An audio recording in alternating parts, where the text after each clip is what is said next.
BRICS has been a very important moment for developing countries since 2009 to really try to identify a new voice for developing countries. We know that there's 5 countries now. At the time when it was created in 2009, South Africa wasn't a member. But since then, they don't have a lot of things in common. They come from different regions, they have different sizes. But the one thing that brings them together is the fact that they believe that the international order is unjust, that their voice is not being particularly heard in many multilateral institutions, and what they would like to do is not necessarily to change the global order, but rather to identify that the global order is already changing, and these countries are much more powerful than they were in the past.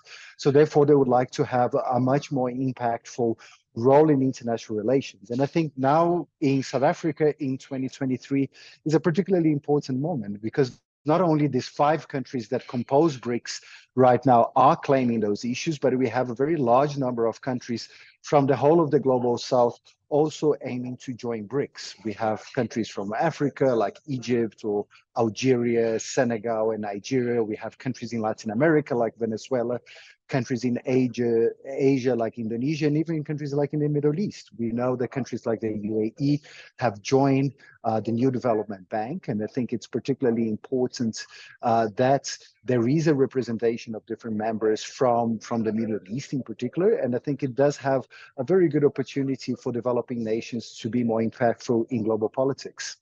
إذن هل تعتقد أن بريكس تهدد الهيمنة الاقتصادية الغربية؟ I don't think it's necessarily a threat to Western economic domination, but rather that developing countries are claiming their own space. Of course, we do. The West and Western economies remain incredibly important in global politics. But when we see that BRICS countries are already larger in GDP than the G7, it does show that the inability of these countries to really influence decision-making in organizations like the World Bank or the IMF, it creates imbalanced responses that are it's seen as unfair by many of these members. So, of course, there is a number of issues being discussed at the moment within BRICS. There's the issue of expansion.